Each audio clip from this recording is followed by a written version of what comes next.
Hey folks, so I've had this new gold tone Grandee for a few weeks now, getting to know it a little more. So I figured now's time to do kind of a full review. So this banjo came about after Gold Tone had sent me a couple of the OB3 twangers, and I was really, really impressed with them. I was thinking, well, I've always, loved the Granadas, the curly maple gold plated banjos that Gibson made. So, if Gold Tone can make an RB3 type banjo, mahogany, fat rim, no hole, maybe they could make a killer Granada style banjo. So I talked to Justin and, my friends at Gold Tone and said, hey, here's an idea. And then, a few months later, I got a prototype in the mail. And I got to tell you, the prototype was killer right off the bat. I had it for a few weeks messing around with it. And so then I sent them that banjo back and sent them back some feedback. And then a few more months go by, and here we go. The production model Grandee. And I got to say, I've had some people ask me, are you just saying you like these because you consult for them or because they've sent you a few banjos? And I think anyone who really knows me knows that first of all, I'm very picky when it comes to banjos, but also that I really do speak my mind, and that's gotten me in trouble sometimes when people say, hey, what do you think of my banjo? But I just wanted to say that because when I say I love this banjo, I really do truly mean it. This thing is killer. It's such a great banjo. For I think it's $29.99 for a gold-plated maple banjo. That's a really good price. And for an imported banjo, this is just unreal.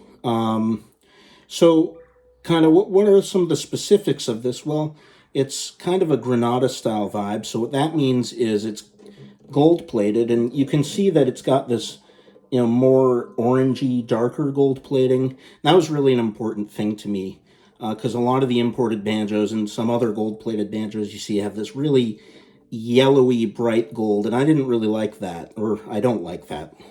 So I was like, make the gold kind of this deep color. And I think that, they did a really good job. It looks great. And then I had them use the Pruka clamshell tailpiece because the pre-war Granadas had clamshell tailpieces. And as far as like clamshell tailpieces go, the Pruka, honestly, Pruka's hardware is just, all of it is just second to none. So then the banjo is curly maple, as you can see if you can see past the reflection of my window here. It's a beautiful curly maple resonator. The finish is really killer.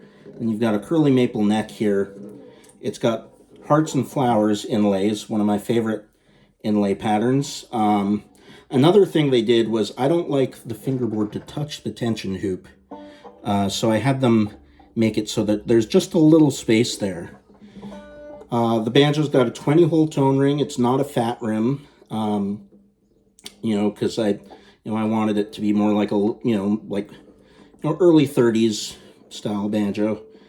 But anyway, enough yakking about the look of it. The most important thing is the sound and the playability. So one thing that I noticed is that right out of the box, it was set up really great, a lot better than the OB3s I had were set up. So they've really got their game going a little better when it comes to setup.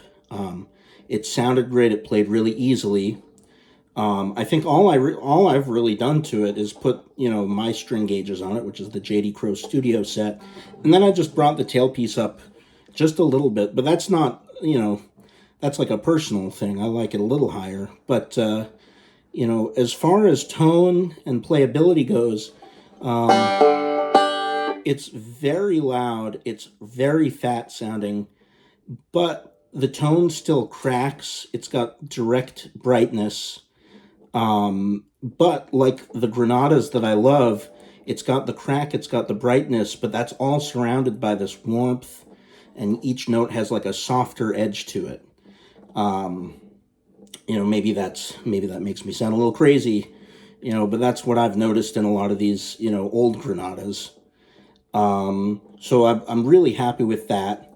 The other great thing is that you don't have to hit it very hard to get a sound out of it. The tone just like jumps out of it, which is something that I was very impressed with the OB3s.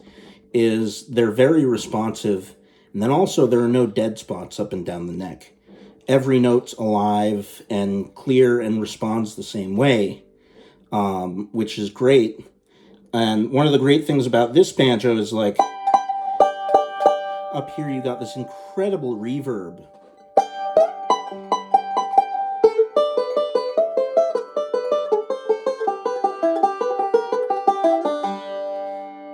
And it's got good sustain, but when you roll, the notes, you can pick each note out. It doesn't, none of the notes like interfere with each other. So anyway, I am, when I say I'm beyond happy with this thing, I really do mean it. This is an incredible banjo. It's probably the cheapest way to get into a Granada style banjo, a gold plated curly maple banjo. And it just sounds and plays fantastic. So I've been yakking at you. So here, why don't you hear what it sounds like?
So as you can see, it just speaks so big, and it's very versatile. You can get that cracking bluegrass sound,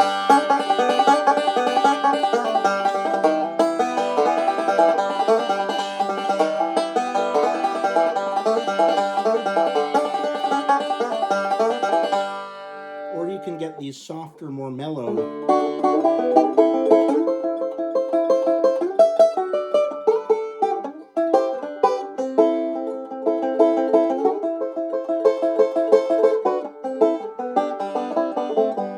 These mellow, sweet sounds. So anyway, I am blown away for the price. This is one of the better banjos you can get. I would, if I were still touring, I would be completely content playing this thing on the road. It's a professional level banjo in pretty much every way. All the parts are fit together really well. The action is perfect.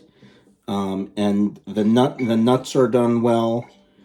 It's beyond my expectations. So anyway, if you have any questions about it, feel free to reach out to me. Sometimes it takes me a little while to respond because I'm a busy person now that I have the dreaded day job, but I'm happy to answer any questions.